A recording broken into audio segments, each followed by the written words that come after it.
There you are, old friend. I have another story I was hoping to share with you. Why can't I just eat my waffle? Well, don't worry. It's not a foreign policy question. It's about government programs. Government programs? I can tell you about government programs. From the time they get up in the morning and flush the toilet, the American people are taxed. Then they go and get their cup of coffee and they're taxed. This goes on all day long. Get a car, it's taxed. Go drive to the market, they're taxed. Tax. Don't mind him. I think he's just feeling the pinch California is in right now because of government programs. Thanks, Ron, but I gotta tell you, I don't need another story. Okay, it's not really all that hard. If you're walking down the right path and you're willing to keep walking, eventually you'll make progress.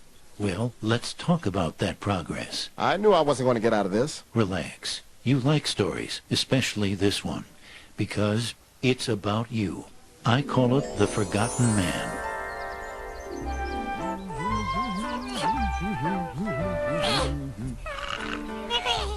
Now, Joe the Squirrel, let's not be greedy. There's plenty to go around. Ouch! Oh, an acorn. You've got to love them. Remember, from a tiny acorn, mighty government power grows. Vanilla or chocolate? Vanilla. I know why you selected that flavor, George. It's 'cause the chocolate is black, isn't it? Well, I just prefer vanilla. It is time for racial discrimination to be over in America and all across the world, because I scream, you scream, and we all scream for ice cream. Nancy, I have this wonderful idea of how we can make George W.'s life better, and we can keep the parks clean.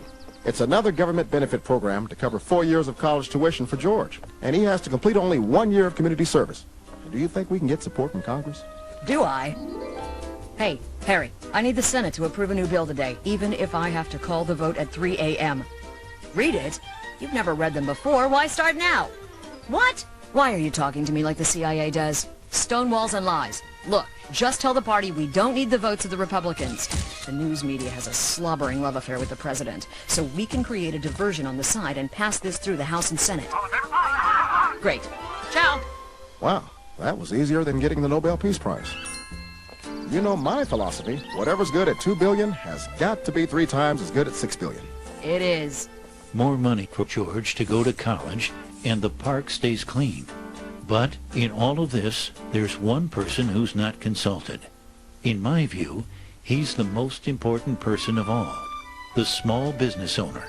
The loyal taxpayer who does all the right things. We'll call him Richard. Oh, geez, I'm trying to get some sympathy for the hardworking taxpayer, and the best we've got is Nixon. Heck, I mean, could you at least shave? Get off my case, bonzo. You think I like it? Historians say I would have beat Kennedy and been president in 1960 if it weren't for this damn 5 o'clock shadow. Richard has always done the right thing. He worked hard, paid his taxes, and saved for his beautiful daughter Julie to go to college. Oh, golly. How about some ice cream? That would be just yummy. Get the chocolate. Things are already tough for the small businessman these days. All sorts of rules, laws, and mandates. Man, that's bigger than his enemies list. I heard that. I can see Russia from here. Oh, wait. That's just a cloud. Someday that girl's gonna be the first woman ever to run for president. You pig! It wasn't me. I ran for president! See, what did I tell you about taxes? Tax and tax and tax and tax. This goes on all day long. Tax and tax and tax and tax. We will have to make a song. Meanwhile, Richard, if he'd been able to keep his money, would have experienced zero overhead in helping his daughter go to college because there's no bureaucracy to support. But, sadly... Hey, Tricky Dick, needing to get a paycheck. Maybe I can get an advance on my hour for next week? Sorry, kid. I'm going to have to let you go. I can't afford to keep you on board. It will take Richard's federal taxes and likely several others to pay each of those kids to go to college, even though Richard is already sending one, his, to school. And rarely is the question asked, is our children learning? Yeah, all these kids get lots of free money for what amounts to a day in the park.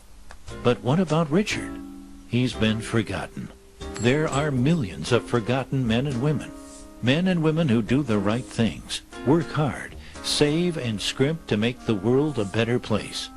But sometimes it's just not enough with big government programs. Sorry, but just think of the good you've done helping out George. I'm sorry, Dick, but there's an old saying in Tennessee. I know it's in Texas, probably in Tennessee too. It says, "Fool me once, shame on you. Fool me, you can't get fooled again." See you later, my amigo. A wise president once said, "I pledge to you a government that will not only work well, but wisely, its ability to act tempered by prudence, and its willingness to do good balanced by the knowledge that government is never more dangerous than when our desire to have it help us blinds us to its great power to harm us." You said that. That's right. Wow, man. You must have gone to Harvard. Me? No, I couldn't afford it. I went to Eureka College.